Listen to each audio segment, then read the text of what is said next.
Nagising si Yuri kinabukasan sa nakatutulig na ingay ng bulldozer at drill na nagmumula sa labas ng inn. Napabalik ko siya ng bangon. 7:00 na ng umaga. Dala marahil ng pagod kaya napasarap ang tulog niya. Bumaba siya ng kama at sinilip mula sa maliit na bintana ng attic ang nangyayari sa labas. Natanaw niya ang malaking bulldozer sa di kalayuan. May mga karpintero ding abala sa pagmamaso sa istrukturang nakatayo sa tabi ng inn. Iyong iba naman ay abala sa pagdidrill ng konkretong sahig na tinatayuan ng istruktura. Pakiramdam niya ay umaakyat ang lahat ng dugo niya sa kanyang ulo. Talagang hinahamon siya ng visit na Don Anthony na yon.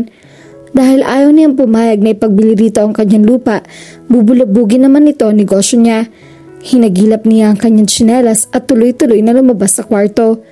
Susugurin niya ang bubulaho na iyong konsehadong kahit nakapadyama pa siya. Ang aga-aga ng bubulaw kayo. Malakas na sigaw ni Yuri sa karpintero. Nasa tapat siya na mababang bakod ng inn. Para siyang isang bulkan na anumang oras ay nagbabantang sumabog. Yuri, tama na. Nakakahiya sa mga bisita natin. Awat naman sa kanya ni Kara. Nag-aalala ito sa ginagawa niya. Talaga nakakahiya sa mga bisita natin dahil ang aga-aga ay binubulahaw tayo ng mga hinayupak na to. Galit pa rin sabi niya. Lumapit sa kanya ang isang lalaking may suot na hard hat. Nagpakilala ito bilang foreman ng mga karpintero. Ma'am, pasensya na po kayo pero napag-utusan lang po kami simulan ng construction dito. Si Don Anthony Benavista po ang kumontrata sa ahensya namin. Kaya wala ho kami magagawa kundi sundin ang nais nila. Kasama po kasi yun sa kontrata. Banayad na paliwanag ng lalaki. Hindi ba't under negotiation pa ang pagpapatayo ng golf course dito? Hindi ba dapat ay kunin muna ni Mr. Benavista ang permiso ng mga naaapektohang tao bago niya simulan ng pagpapagawa? Mataring na usig niya.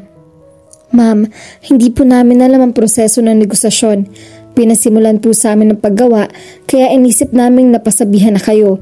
Giit naman ng foreman. Hindi pa rin niya matanggap ang desisyong iyon. Lalaban siya. Maghahabla siya kahit saang husgado. Hindi tama ang gipitin siya ng basta-basta. Ipapatigil ko ang construction. Pahayag ni Yuri kay Kara. Nasa dining area na sila. Pilit siyang kinukumbinsi ni Kara na pumasok sa loob ng inn para daw kumalma siya. Hinainan naman siya ni Nanay Kuring ng mainit at tsokolate sa halip na kape. Paano mo naman gagawin yon? Anong laban mo natin at diyan kay Don Anthony niyan? Tanong sa kanya ng kaibigan. Idedemanda ko sila. Hindi makatarungan na basta na lamang niya tayo gigipitin. Naroon na ako. Pero mahaba at masalimuot ang proseso ng pagdedemanda. Magastos din yun. Saan tayo kukuha ng pambahid sa abogado? Basta. Taktika ito na matandang iyon para tuluyan tayo sumuko sa gusto niya at ipagbili sa kanyang lupa natin. Hindi ko siya hahayaang magwagi. Tawagan mo si Attorney Gonzales. Mag-set ka ng appointment. Kailangan natin ng abogado. Pero ano? Retired na si Attorney Gonzales. Ang balita pa nga, na-stroke daw kaya dinala sa Amerika ng pamilya niya. Kung ganon, humanap ka ng ibang magaling na abogado, kahit taga Manila. Good morning everyone. Ang masiglang bati sa kanila ni Dre ang pumutol sa kanilang pag-uusap. Naupo ito sa tabi ni Kara. Walang good sa morning ko. Mataring na sabi niya rito. Ikaw naman, ang aga-aga ang init agad ng ulo mo. Nakita kita sa bintana, ginigera mo yung mga karpintero. Kasi sinimula na ng mayamang negosyante na kabili ng mga lupa rito ang paggagawa ng golf court at golf country club niyan. Paliwanag naman ni Kara kay Dre. Kara, asikasuhin mo na niyang inuutos ko sa'yo. Utos niya sa kaibigan. Ayaw niyang i-discuss sa binata ang problema ng inn. O sige, maiwan ko muna kayo. Paalam nito. Magtatayo rito ng golf course? Tanong sa kanya ni Dre nang makaalis na si Kara. Ano naman ngayon sa'yo? Relax, hindi ako ang kaway mo. Nagtatanong lang ako. Exactly. Stop asking questions. Inis na wika niya sabay tayo. Bakit ba tuwing nakikita niya ang mukha nito ay nag-iiba ang kanyang mood? Kahit anong pilit niya para mainis dito, kakaiba pa rin ang damdaming hatid ng mga sulyap nito. Why can't we be just friends? Seryosong tanong nito. Baka sa mga mata nito ang sinseridad. Tatawagin ko lang si nanay ko ring para dalhan ka ng almusal. Marami pa akong gagawin. Diyan ka na. Aniya saka umalis. I don't want to be friends. Aniya sa isip. Ayaw niyang mapalapit dito dahil hindi niya gusto ang pagbilis ng tibok ng kanyang puso tuwing masisilayan at makakasama niya ito. Room service. Malakas na sabi ni Yuri at kumatok siya sa pinto ng kwarto ni Dre. Nagulat pa siya nang bumukas iyon. Pumasok siya sa loob dala ang isang malinis na bedsheet, kumot at unan.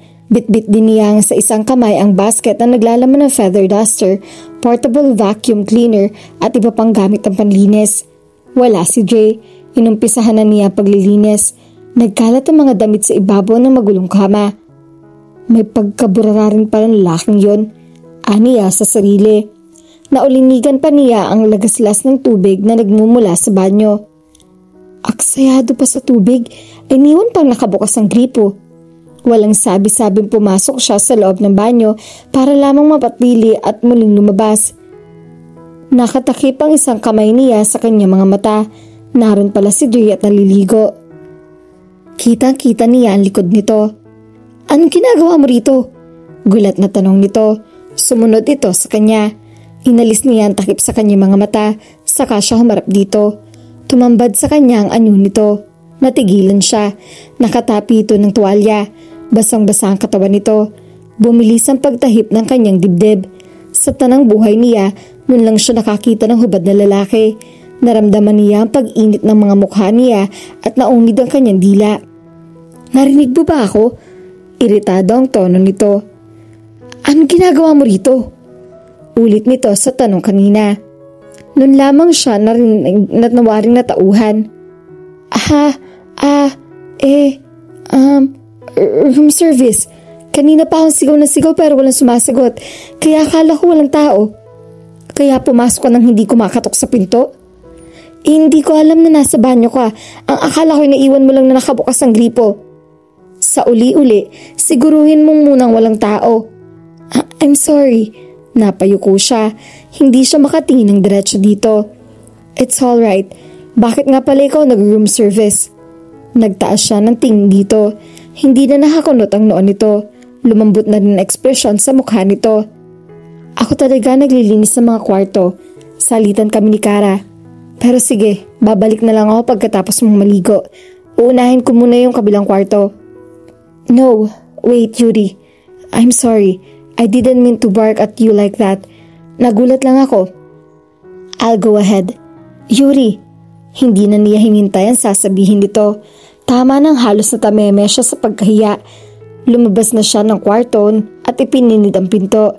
Sumandal siya roon at pinayapa ang kanyang sarili. Bakit kapag kaharap ito ay wala siyang nagagawang tama? Lagi naman siyang napapahiya. Hindi tama to. Nakabalandra sa harap ng gate ng inn ang pick-up truck ni Yuri.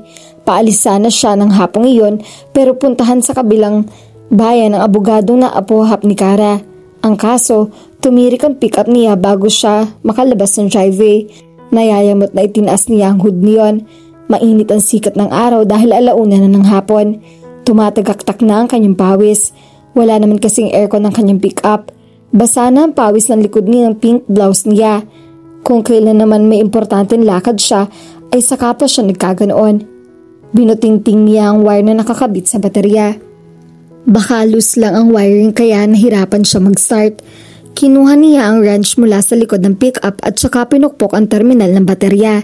Sumakay uli siya sa driver's seat at in-start ang makina. Ayaw pa rin umandar. Nahampas niya ng malakas ang manibela. Late na siya sa appointment niya. Going somewhere? Tanong sa kanya ni Dre na hindi niya namalayang nakatayo sa tapat ng driver's seat. Pwede ba? Wala akong panahong makipag-asaran sa'yo. Inis na wika niya. Umibis uli siya ng sasakyan at tiningnan kung anong posibleng diferensya niyon. Bakit hindi ka na lang sumabay sa akin? I can drop you off wherever you're going. Papunta ako sa bayan. Alok nito. Salamat na lang. Hindi sa bayan ang punta ko. Ay di sasamahan kita sa pupuntahan mo. Total wala naman akong gagawin. Pupunta lang ako sa bayan para humanap ng pwede kong kunan ng picture. Hindi pwede. Don't worry, hindi ako mangungulit. I just want to help. Besides, I owe you one dahil tinulungan mo ako kagabi. Bantulot pa rin siya. Pagkatapos na nangyari ng umagang iyon, hindi niya alam kung paano ito haharapin ng maayos. Kaya nga laking pasasalamat niya nang hindi ito bumaba. Iniwasan din niyang makita ito ng magtanghalian. Come on, yayapan nito sa kanya. Late na siya sa appointment niya. Importante para sa kanyang lakad na iyon dahil nakasalalay roon ang kapakanan ng kanyang negosyo. Sige na nga, pero huwag kang masyado mabilis magpatakbo. Pagpayag niya. Promise. Anitong itinaas ang kanyang kamay bilang tanda ng pagsumpa. Pagkatapos ay tinulungan na siya nitong makaakyat sa mataas na tuntungan ng sasakyan nito. Muntik pang masilat ang takong ng sandals niya. Nang sumakay ito sa driver's seat, agad na pinuhay nito ang makina at binuksan ang air conditioner. Ang init no? Komento nito nang maramdaman ang ginhawang hatid ng malamig na hangin ng air conditioner. Oo nga, summer kasi. Sang-ayon niya. Kinuha niya sa dalang maliit na bag ang panyong baon niya. Pinunasan niya ang butil ng pawis sa kanyang noo. Sayang ang pinahid niyang pressed powder dahil tinunaw lang niya ng pawis niya. Namiss tuloy niya ang kanyang kotse. Iba talaga kapag may air conditioner ng sasakyan. Ano nangyari sa pickup mo? Tanong ni Dre sa kanya. Bigla na lang tumirik. Ayaw na mag-start. Patitingnan ko na lang mamaya kay Tatay Temyong. Bakit kasi ka babae mong tao gano'n ang minamaneho mong sasakyan? Walang poise? Ang yabang mo, porke maganda sasakyan mo. Hindi naman, nagtataka lang ako kung bakit nagtitiis ka sa pupugak-pugak na pick-up na yon. Excuse me? Iyon po ang good old reliable pick-up namin. Iyon ang unang sasakyan na impunta ng papa ko. Kung reliable, bakit tumirik? May topak lang yon. Teka, lumabas ka nga pala sa highway. Hindi sa bayan ang punta natin kundi sa kabilang bayan. Okay, you're the boss. Lumakiw ito sa isang kalye palabas ng highway. Ilang minutong namayani ang katahimikan sa kanilang pagitan. Nakapa-awkward ang sandaling iyon. Hindi niya alam kung anong gagawin. Nagkasya lamang siya sa pagitan ng labas ng bintana. Pero para bang tinutudyo siya ng kanyang isip dahil paulit-ulit na bumabalik sa kanya ang tagpong naabutan niyang naliligo si Dre at ang ayos ito nang lumabas ng banyo. Napalunok siya. Tilang muling uminit ang paligid niya. Gusto mo ng sounds? Tanong ulit nito sa kanya. Okay lang. Nakahinga siya ng maluwag nang magsalita ito. At least naputol ang sensor ng tagpong naglalaro sa kanyang isip. Binuksan nito ang stereo. Pumainlalang ang isang magandang love song. Mahilig pala ito sa mga ganoong tugtugin. Senti pala ang trip mo. Biro niya. Favorite ko talaga mga love songs. I love music that touches my very soul. Naks, ang lalim nun ah. Ikaw, anong klase ng music ang hilig mo? Basta masarap pakinggan.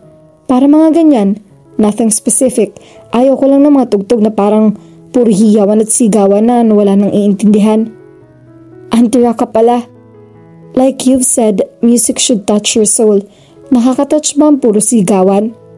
Kung sa bagay, may point ka. Saan nga pala tayo pupunta? Sa kabilang bayan nga, may kamit akong tao.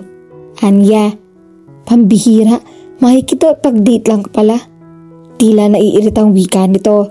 Naintriga siya. Nagbibiro ba ito o talaga naiirita sa ideyang may date nga siya? Oh, ano naman ngayon sa'yo? Hindi ba ako pwedeng makipag-date? Wala lang.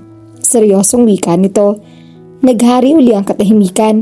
Nang matanaw niya ang palatandaan papasok sa susunod na bayan ay itinuro niya iyon dito. Kumanan tayo riyan sa susunod na kanto. Anya. Matagal na ba kayo? Tanong nito sa kanya. Ha? Naguguluhang tanong niya. Ang sabi ko, matagal na ba kayo ng boyfriend mo? Yung kadate mo? Ano ka ba? Wala akong boyfriend. Abogado ang kadate ko. Aba, bigati naman liligaw mo ah, abogado. Hindi nanliligaw sa akin na matandang abogado na yun. May appointment ako sa kanya dahil bala ko idemanda ang buweterang nagpapagawa ng golf course sa tabi ng ain. Pinubulahon ng construction nila ang negosyo ko. Ah, sabi na nga ba't hindi pa tapos ang pag-Gabriela silang mo kaninang umaga? Anito na nagbalik ng sakulkulitan. Aba, hindi tamang basta na lang nila kami guguluhin at gigipitin porke ayoko ipagbilan lupa ko sa kanya. What do you mean? Natigilan siya. Ayaw niya magkwento pero naumpisahan na niya. Mukha namang mapagkakatiwalaan nito. Binili ng mayamang businessman ang lahat ng lupa sa paligid ng inn, pwera na lamang iyong sa akin. Ngayon, naisip pa rin niyang bilhin ng lupang kinatatayuan ng inn. Let me guess, hindi ka pumayag. Natural, iyon na nga lang ang tanging alaalang naiwan sa akin ng mga magulang ko. Why? What happened to your parents? They died in a plane accident a year ago. I'm sorry. It's okay. There are times I miss them, but I'm already used to being alone. So that's why you're so tough. Nilingon siya nito. Sumulyap ito sa gawin niya. Seryoso na mukha nito at tila nabalot ng paghanga sa mga mata nito. You're tough because fate had been tough on you. Hindi siya nakaimik. Pinigilan niya ang mga luhan nagbabad siyang pumatak mula sa kanyang mga mata. Naging malupit nga ang tadhana sa kanya dahil sunod-sunod ang pagsubok na dumating sa kanya. Minsan nga ay gusto na niya sumuko. Isang karatula na kaagaw ng kanyang pansin. Teka lang, lampas na tayo. Malakas na wika niya. Inihinto nito ang sasakyan sa gilid ng daan at saka nilingon ng tinuturo niya opisina. Kapag kuwan ay inatras nito ang sasakyan.